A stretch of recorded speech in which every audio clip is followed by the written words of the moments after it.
तो एक बार फिर से रिवाइज कर लेते हैं सेल थ्योरी के बारे में कि सेल थ्योरी जो है सबसे पहले हम ये जानेंगे कि रॉबर्ट हुक नाम के साइंटिस्ट ने सेल पहली बार डिस्कवर किया 1665 में। एंटोनी वॉन लीवेनहॉफ ने लाइव सेल्स पे वर्क किया और रॉबर्ट हुक ने कॉर्क सेल्स पे पहली बार कंपार्टमेंट लाइक स्ट्रक्चर्स देखे जिसने उनको नाम दिया सेल। और इसके बाद दो साइंटिस्ट थे जिसमें एक बॉटनिस्ट था आपका और दूसरा जूलॉजिस्ट था जिसका एक का नाम थियोडोर श्वान था और मैथिलिया श्लेडेन। इन लोगों ने सेल थ्योरी डिवाइस करी। सेल थ्योरी के कुछ पोस्टुलेट थे जिसमें पहला पोस्टुलेट ये था कि जितने भी लिविंग ऑर्गेनिजम्स हैं ये सभी आपके सेल्स के द्वारा कंपोज्ड हैं और उनके प्रोडक्ट्स के द्वारा कंपोज्ड हैं। सेल के अंदर एक साइटोप्लाज्म है, साइटोप्लाज्म में ही जुड़े हुए आपके सेल ऑर्गेनील्स हैं जिनके डिफरेंट फंक्शंस हैं। सेल आपका बेसिक स्ट्रक्चरल और फंक्शनल यूनिट ऑफ लाइफ को फॉर्म करता है। जो न्यू सेल्स होते हैं वो आपके प्री एग्जिस्टिंग सेल से डेवलप करते हैं। ये कॉन्सेप्ट आपका दिया था रुडोल्फ विर्चो ने जिसने बोला था ओमनिस सेलुला ई सेलुला। तो ये हमारे सेल थ्योरी के कुछ पोस्टुलेट्स थे और इन्हीं के आधार पे हमारा जो सेल था वो दो स्ट्रक्चर में डिवाइड हुआ, दो टाइप्स में डिवाइड हुआ। एक था prokaryotic cell structure, prokaryotic cell structure, और दूसरा था eukaryotic cell structure, eukaryotic cell structure.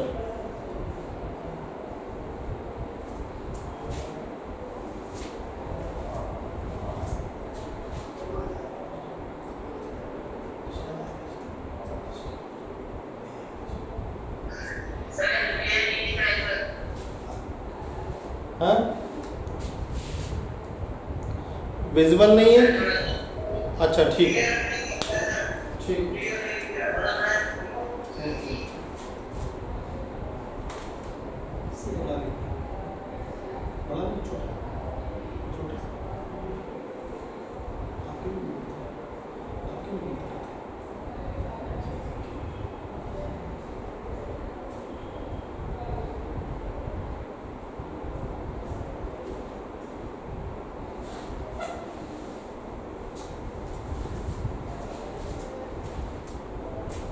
तो ये तो बेसिक हमने आपको पोस्टुलेट्स बता दिए, बेसिक पोस्टुलेट्स हैं। उसके अलावा और भी कई सारे पोस्टुलेट्स हैं कि सेल ऑर्गेनिज्म जो एक्चुअली है वो सेल्स हैं। Organisms are nothing but they are cells. और जितनी भी एक्टिविटी ऑर्गेनिजम्स में आप देख रहे हैं वो सारी एक्टिविटी सेल्स की वजह से है। ऑर्गेनिज्म एक्टिविटी नहीं कर रहा है, वो जो भी एक्टिविटी आप देख रहे हैं वो सेल कर रहा है। तो बच्चों अब हम लोग पढ़ेंगे प्रोकैरियोटिक सेल और यूकैरियोटिक सेल। प्रोकैरियोटिक सेल और यूकैरियोटिक सेल।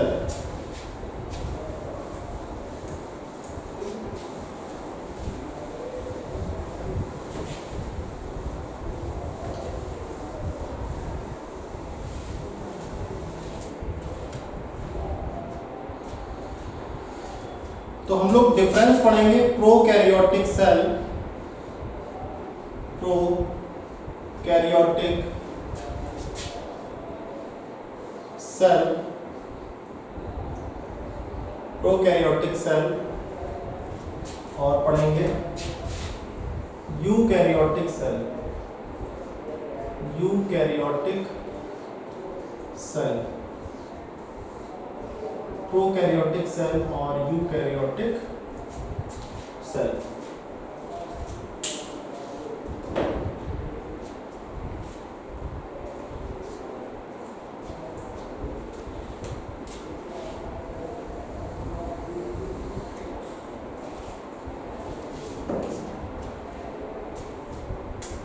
देखिए प्रोकैरियोटिक सेल जो है इसमें पहली बात तो सेल जो होता है वो यूजुअली स्मॉल होता है।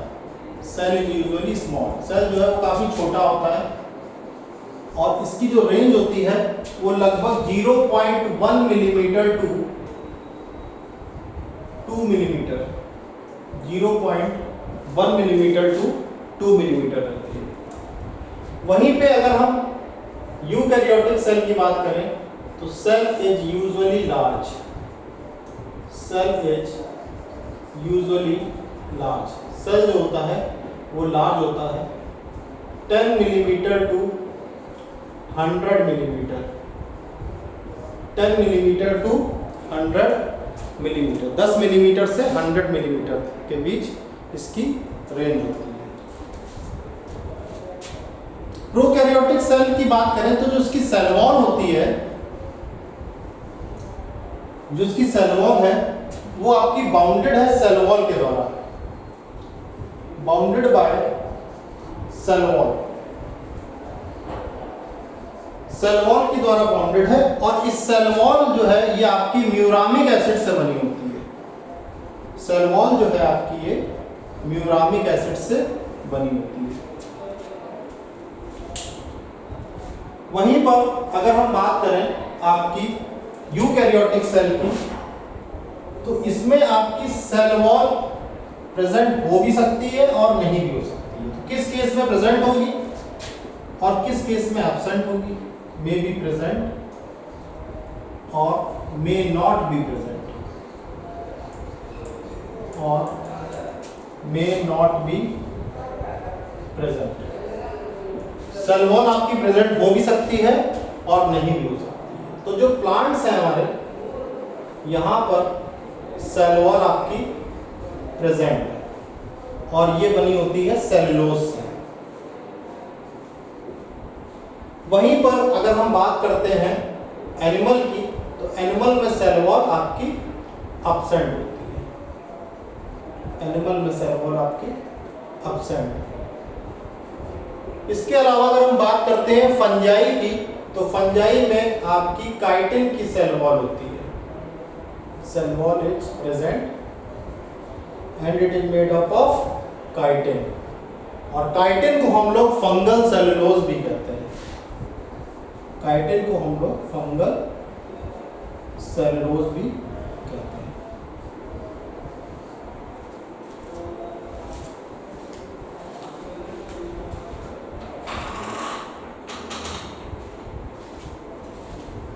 तो मैंने आपको बताया कि प्रोकैरियोटिक सेल जो है बेहद ही छोटा होता है, बहुत ही स्मॉल होता है, 0.1 मिलीमीटर से 2 मिलीमीटर इसकी रेंज होती है। वहीं पे जो यूकैरियोटिक सेल है वो लार्ज होता है, 10 मिलीमीटर से 100 मिलीमीटर इसकी रेंज होती है। सेल वॉल जो है इसकी म्यूरामिक एसिड नैम और नैक की क्रॉस लिंकिंग होती है, एन एसिटिल म्यूरामिक एसिड और एन एसिटिल ग्लूकोसामाइन, इसको हम पूरा बोलते हैं N acetyl muramic acid, N acetyl muramic acid, और दूसरा है एन एसिटिल ग्लूकोसामाइन। इन सब्सटेंसेस से हमारी सेल वॉल बनी होती है। तीसरा जो सबसे अच्छा डिफरेंस है वो ये है कि प्रोकैरियोटिक सेल में एक ऑर्गेनाइज्ड न्यूक्लियस एब्सेंट होता है, an organised nucleus is absent, an organised nucleus is absent in prokaryotic cell। इसके बजाय इसमें डिफ्यूज्ड न्यूक्लियस होता है जिसको हम जीनोफोर कहते हैं। यहाँ पे डिफ्यूज्ड न्यूक्लियस होता है, यानी कोई उसकी न्यूक्लियर मेम्ब्रेन नहीं होगी और न्यूक्लियोलस भी उसके अंदर एब्सेंट होगा। तो डिफ्यूज्ड न्यूक्लियस होता है यहाँ पे, इसको हम इनसिपिएंट न्यूक्लियस भी कहते हैं, इनसिपिएंट न्यूक्लियस भी कहते हैं। इसको हम जीनोफोर भी कहते हैं, जीनोफोर भी कहते हैं, और न्यूक्लियोइड रीजन भी कहते हैं या न्यूक्लियोइड भी कहते हैं। तो ये कई सारे नाम हैं प्रोकैरियोटिक न्यूक्लियस के। प्रोकैरियोट्स में कोई भी well organised well defined nuclear membrane और न्यूक्लियोलस के साथ न्यूक्लियस नहीं होता है। यहाँ पे जो न्यूक्लियर रीजन है वो पूरी तरीके से इंसिपिएंट होता है, डिफ्यूज्ड होता है, या उसको आप जीनोफोर कह सकते हैं या आप उसको न्यूक्लियोइड कह सकते हैं।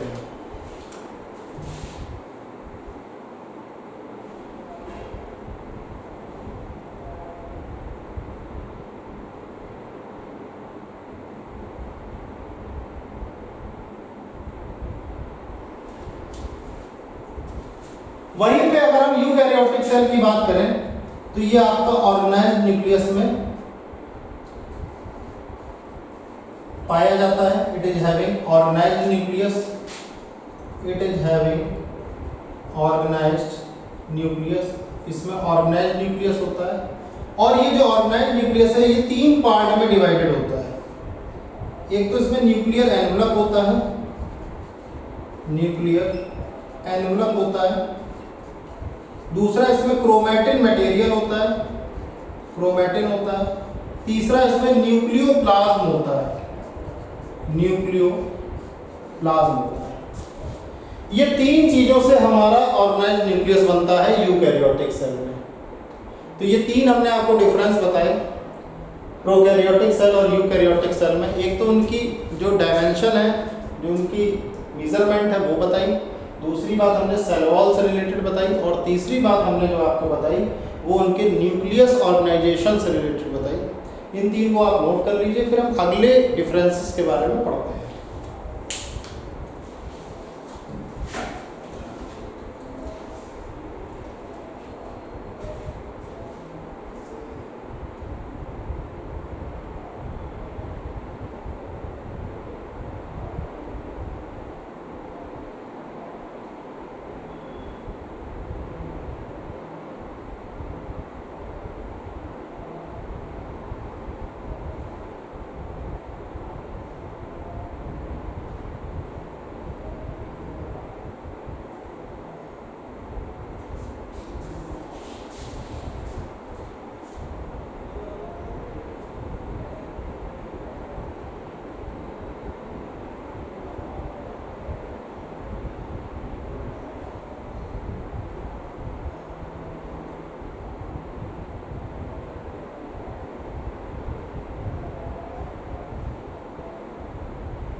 तो चौथा डिफरेंस जो हम पढ़ने जा रहे हैं उसमें इस बात का जिक्र है जो न्यूक्लियस से रिलेटेड है कि न्यूक्लियर मेम्ब्रेन जो है यहाँ पे एब्सेंट होती है। न्यूक्लियर मेम्ब्रेन इज एब्सेंट, क्योंकि न्यूक्लियस वेल डिफाइंड होता ही नहीं है, तो न्यूक्लियर मेम्ब्रेन भी आपकी यहाँ पर एब्सेंट होगी। वहीं पर अगर हम बात करें यूकैरियोटिक सेल की, तो यहाँ पे न्यूक्लियर मेम्ब्रेन प्रेजेंट है। Nuclear membrane is present. तो न्यूक्लियर मेम्ब्रेन की अगर हम बात करें तो प्रोकैरियोटिक सेल में न्यूक्लियर मेम्ब्रेन आपकी एब्सेंट होती है, जो कि न्यूक्लियस को सराउंड करती है, वो पूर्णतः एब्सेंट होती है, क्योंकि यहाँ पे वेल ऑर्गेनाइज्ड न्यूक्लियस नहीं होता है, यहाँ डिफ्यूज न्यूक्लियस होता है, जिसको हम इनसिपिएंट न्यूक्लियस कहते हैं, या फिर उसको प्रोक्रोमोसोम भी कहते हैं, या फिर उसको हम जीनोफोर भी कहते हैं और न्यूक्लियोइड भी कहते हैं। वहीं पर हमारा जो न्यूक्लियर मेम्ब्रेन है यूकैरियोटिक सेल का, वहां पर जो है वेल ऑर्गेनाइज्ड न्यूक्लियस होता है। तो वो वेल ऑर्गेनाइज्ड न्यूक्लियस की वजह से यहाँ पे well established nuclear membrane present होती है। फिर बात आती है हमारी एंडोप्लाज्मिक रेटिक्यूलम, जो कि पूरे सेल का स्ट्रक्चरल फ्रेमवर्क तैयार करता है, वो यहाँ पर एब्सेंट होता है। Endoplasmic reticulum, endoplasmic reticulum is absent. Endoplasmic reticulum भी यहाँ पर एब्सेंट होता है। और अगर यूकैरियोटिक सेल की बात की जाए तो यहाँ पे endoplasmic reticulum is present. Endoplasmic reticulum present होता है और यहाँ पे ये 3 पार्ट्स में डिवाइडेड होता है। इसमें सिस्टर्ने, ट्यूब्यूल्स और वेसिकल्स, इन 3 पार्ट्स में हमारा एंडोप्लाज्मिक रेटिक्यूलम बना होता है। सिस्टर्ने, वेसिकल्स और ट्यूब्यूल्स। फिर आगे बढ़ते हैं हम लोग, अनदर डिफरेंस देखते हैं प्रोकैरियोटिक सेल में। जो सबसे इंपॉर्टेंट डिफरेंस है वो ये है कि जो राइबोसोम होते हैं, जिनका काम है प्रोटीन का निर्माण करना, प्रोटीन को सिंथेसाइज करना, तो राइबोसोम्स जो हैं वो प्रोकैरियोटिक सेल में 70S टाइप होते हैं। 70S टाइप होते हैं, जहां पे S का मतलब होता है स्वेडबर्ग यूनिट। स्वेडबर्ग यूनिट, या फिर इसको हम कहते हैं sedimentation coefficient. Sedimentation coefficient, sedimentation coefficient. वहीं पर अगर यूकैरियोटिक सेल की बात की जाए तो यूकैरियोटिक सेल में आपका 80S राइबोसोम होता है। यहां पे अगर हम राइबोसोम्स की बात करें, राइबोसोम्स की बात करें तो राइबोसोम्स यहाँ पे 80S होता है, 80S टाइप होता है। S का मतलब होता है यहाँ पे स्वेडबर्ग यूनिट और सेडिमेंटेशन कोफिशिएंट, और sedimentation coefficient.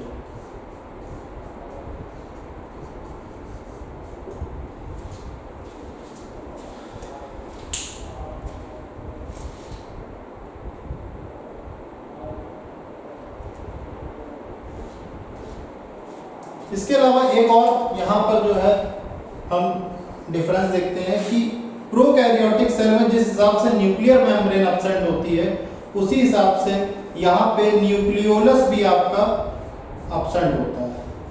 Nucleolus is absent, nucleolus भी आपका एब्सेंट होता है। वहीं पर यूकैरियोटिक सेल की अगर हम बात करें तो यूकैरियोटिक सेल न्यूक्लियोलस यहाँ पर मौजूद होता है और एक न्यूक्लियस के अंदर 1 और 2 न्यूक्लियोलस प्रेजेंट होते हैं। तो ये हमें कुछ डिफरेंसेस और देखनी है, जिसमें हमने बताया कि न्यूक्लियर मेम्ब्रेन आपकी प्रोकैरियोटिक सेल में एब्सेंट होती है और यूकैरियोटिक सेल में प्रेजेंट होती है। वहीं पर एंडोप्लाज्मिक रेटिक्यूलम की बात करें तो एंडोप्लाज्मिक रेटिक्यूलम आपका प्रोकैरियोटिक सेल में पूर्णतः एब्सेंट होता है, जो कि स्ट्रक्चरल फ्रेमवर्क बनाता है। जैसे हमारी बॉडी में स्केलेटन सिस्टम होता है, उसी तरीके से सेल का स्केलेटन सिस्टम एंडोप्लाज्मिक रेटिक्यूलम के द्वारा बनाया जाता है। और एंडोप्लाज्मिक रेटिक्यूलम आपका यूकैरियोटिक सेल में प्रेजेंट होता है। वहीं पर जो राइबोसोम्स हैं, जो कि आपकी प्रोटीन सिंथेटिक मशीनरी कहलाते हैं, प्रोटीन सिंथेटिक मशीनरी कहलाते हैं, वो मौजूद होते हैं। और ये 70S टाइप राइबोसोम्स मौजूद होते हैं, जहां पे S का मतलब अभिप्राय ये है स्वेडबर्ग यूनिट और सेडिमेंटेशन कोफिशिएंट। वहीं पर यूकैरियोटिक सेल में आपके राइबोसोम्स जो है वो 80S टाइप पाए जाते हैं। न्यूक्लियोलस यहाँ प्रोकैरियोटिक सेल में एब्सेंट होता है और यहाँ न्यूक्लियोलस आपका 1 या 2 की संख्या में प्रेजेंट होता है। तो आप नोट डाउन कर सकते हैं।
इसके अलावा एक और बेसिक डिफरेंस है कि no mitochondria is present.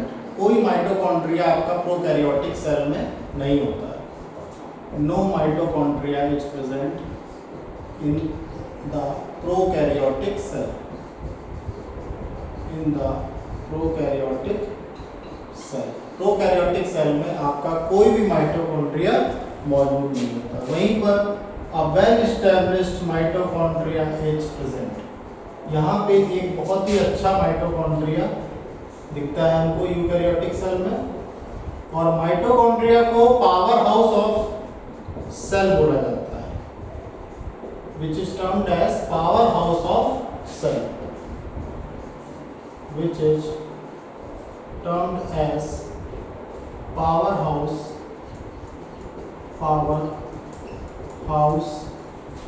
Of the cell. इसको हम power house of the cell कहते हैं माइटोकॉन्ड्रिया को। तो ये माइटोकॉन्ड्रिया आपको यूकैरियोटिक सेल में होता है, प्रोकैरियोटिक में बिल्कुल नहीं होता है। बैक्टीरिया में मीजोसोम पाए जाते हैं जो माइटोकॉन्ड्रिया की तरीके काम करते हैं। Mesosome present in bacterial cell acts as mitochondria. ये माइटोकॉन्ड्रिया के एनालॉगस होते हैं। इसके अलावा अगर आप देखें गोल्जी अपैरेटस,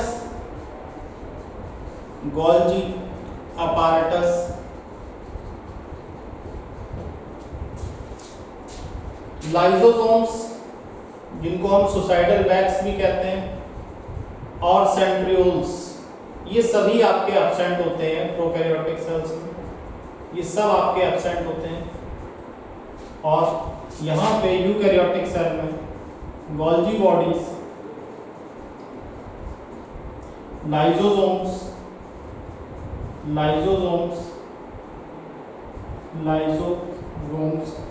और सेंट्रियोल्स, ये सभी आपके प्रेजेंट होते हैं।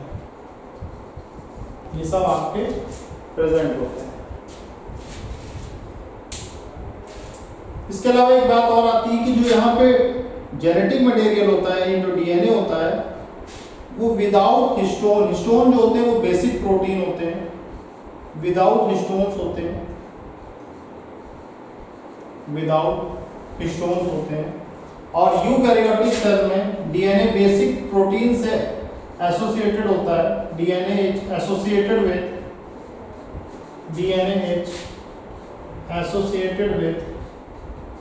बेसिक प्रोटीन्स होते हैं जिनको हम हिस्टोन्स जानते हैं, जो कि कुछ अमीनो एसिड स्पेसिफिक हैं जिसमें वो रिच होते हैं। तो DNA associated with basic proteins termed as histones,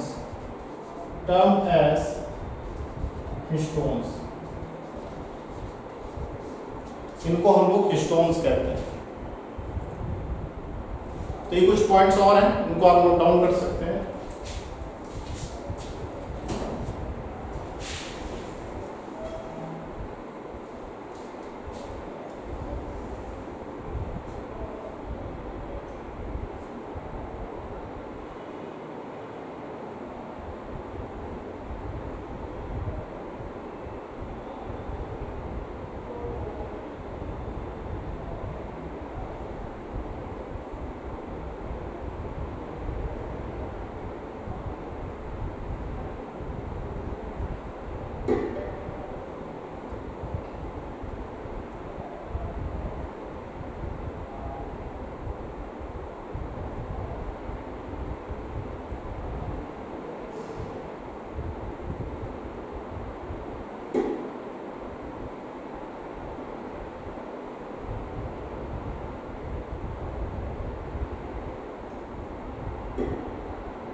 तो आप देख रहे हैं कि ये प्रोकैरियोटिक सेल का स्ट्रक्चर है और इस स्ट्रक्चर में सबसे आउटर कवरिंग जो है उसको हम लोग कैप्सूल कहते हैं, टफ लेयर होती है। इसके बाद आपका सेल वॉल है जो कि पेप्टिडोग्लाइकान की बनी होती है, बैक्टीरियल सेल की बात कर रहे हैं, प्रोकैरियोटिक सेल है ये।